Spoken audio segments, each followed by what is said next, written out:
నమస్తే అనుకున్నట్టుగానే 3 రాష్ట్రాల్లో ఎన్డీఏ కూటమి అయితే ఘన విజయాన్ని సాధించింది.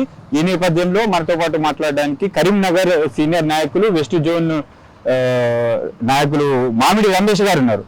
అమ్మ నమస్తే, చెప్పండి. మొత్తానికి అయితే అనుకున్నట్లుగానే 3 రాష్ట్రాలు పుదుచ్చేరి, పశ్చిమ బెంగాల్, అస్సాం సో ఘన విజయం సాధించింది. సో ఏమంటారు? ఫస్ట్ నుంచి భారతీయ జనతా పార్టీ అధికారంలోకి రావాలని చెప్పి ఏదైతే 5 రాష్ట్రాలలో ఈ 3 రాష్ట్రాల్లో ఓటు బ్యాంకుగా హిందువులు ఒక ఓటు బ్యాంకు మారి భారతీయ జనతా పార్టీని అధికారంలోకి తీసుకురావాలి.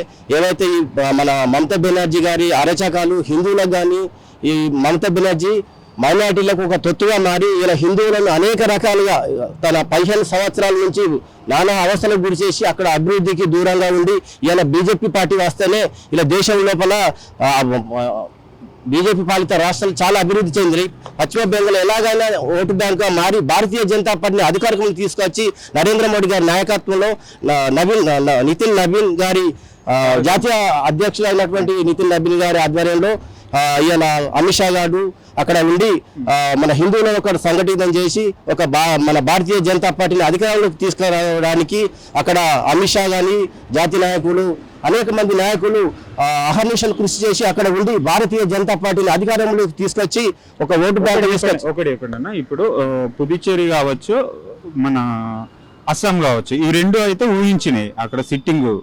కానీ ఇక్కడ పశ్చిమ బెంగాల్ చూసుకున్నట్టయితే మొదటి నుండి 50-50 అవకాశాలు ఉన్నాయి. సో అంటే ఇది ఎలా వన్ సైడ్ గా వచ్చింది? సో దీన్ని ఎలా చూస్తారు మొత్తానికి? ఇది నరేంద్ర మోడీ గారు, అమిత్ షా గారు, మన జాతీయ నాయకుడు గారి కష్టాజీతం. ఎందుకంటే భారతీయ జనతా పార్టీని ఒక అభివృద్ధి ఈ రాష్ట్రాన్ని అభివృద్ధి చెందాలంటే అక్కడ ప్రజలకు ఒక అవగాహన తీసుకొచ్చి చైతన్యపరిచి ఇలా భారతీయ జనతా పార్టీని తీసుకోవాలి. మమతా బెనర్జీ చేసినటువంటి అరాచకాలు ప్రజలకు అర్థమయ్యే విధంగా మీరు అభివృద్ధికి చాలా ఆంధ్ర దూరంలో ఉన్నారు, మీకు అభివృద్ధి పాలనలు అందుతలేవు, భారతీయ జనతా పార్టీని అధికారంలోకి తీసుకురావడానికి హిందువులను సంఘటన చేసి వాళ్ళని ఒక మోటివేట్ చేసి ఒక శక్తి ఒక ఓటు బ్యాంకుగా మార్చి ఇలా భారతీయ జనతా పార్టీని అధికారంలోకి తీసుకురావడానికి వీళ్ళందరూ హిందువులందరూ ఒకటై భారతీయ జనతా పార్టీకి ప్రభావం ఇప్పుడు రానున్నది జిహెచ్ఎంసీ ఎలక్షన్స్ ఉన్నాయి. సో దానిపైన ప్రభావం ఉంటుందా? మీ 10వ తారీఖు నాడు మోడీ గారు కూడా రాబోతున్నారు.